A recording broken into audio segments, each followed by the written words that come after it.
ರಾಜ್ಯದಲ್ಲಿ ಕೊರೋನಾ ಪ್ರಕರಣಗಳು ಹೆಚ್ಚಾಗ್ತಾ ಇರುವ ಹಿನ್ನೆಲೆಯಲ್ಲಿ ಸರ್ಕಾರ ಈಗ ಅಲರ್ಟ್ ಆಗಿದೆ. ಕೊರೋನಾ ತಡೆಗೆ ಕ್ಯಾಬಿನೆಟ್ ಸಬ್ ಕಮಿಟಿ ಸಭೆಯನ್ನ ನಡೆಸಲಾಗ್ತಾ ಇದೆ. ಸಚಿವ ದಿನೇಶ್ ಗುಂಡೂರಾವ್ ಅವರ ನೇತೃತ್ವದಲ್ಲಿ ಸಭೆ ನಡೀತಾ ಇದೆ. ಕೊರೋನಾ ತಡೆಗಾಗಿ ನಡೀತಾ ಇರುವಂತಹ ಹೈ ವೋಲ್ಟೇಜ್ ಮೀಟಿಂಗ್ ಇದೆ. ಸಚಿವ ದಿನೇಶ್ ಗುಂಡೂರಾವ್ ಅವರ ನೇತೃತ್ವದಲ್ಲಿ ಮೀಟಿಂಗ್ ಆಗ್ತಾ ಇದೆ. ಸಭೆಯಲ್ಲಿ ತಾಂತ್ರಿಕ ಸಲಹಾ ಸಮಿತಿಯ ಮುಖ್ಯಸ್ಥರಾದ ಡಾಕ್ಟರ್ ರವಿ ಭಾಗಿಯಾಗಿದ್ದಾರೆ. ಟಿಎಸಿ ತಜ್ಞರ ಸಲಹೆಯನ್ನ ಪಡೆಯಲಿರುವ ಆರೋಗ್ಯ ಸಚಿವರು ಹೊಸ ವರ್ಷ ಸಂಭ್ರಮಾಚರಣೆಗೆ ಹೊಸ ಗೈಡ್ ಲೈನ್ಸ್ ಅನ್ನ ಹಾಗಾದ್ರೆ ನೀಡಲಾಗುತ್ತೆ. ಮೈಸೂರು ಹಾಗೂ ಬೆಂಗಳೂರಿಗೆ ಪ್ರತ್ಯೇಕವಾದಂತಹ ಗೈಡ್ ಲೈನ್ ಸಾಧ್ಯತೆ ಇದೆ. ಬ್ರಿಗೇಡ್ ರೋಡ್, ಎಂಜಿ ರಸ್ತೆಯಲ್ಲಿ ಓಡಾಡೋರಿಗೆ ಮಾಸ್ಕ್ ಫಿಕ್ಸ್ ಆಗತ್ತಾ?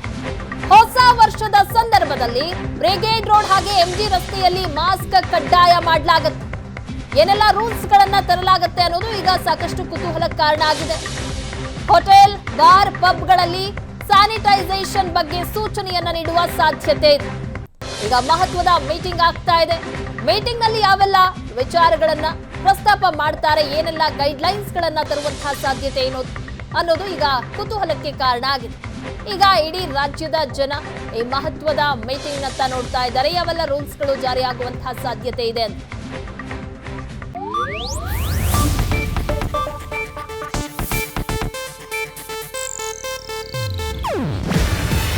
ಇದು ಏಷ್ಯಾನೆಟ್ ನ್ಯೂಸ್ ನೆಟ್ವರ್ಕ್ ಪ್ರಸ್ತುತಿ. ನೀವು ನೋಡ್ತಿದ್ದೀರಾ ಏಷ್ಯಾನೆಟ್ ಸುವರ್ಣ ನ್ಯೂಸ್.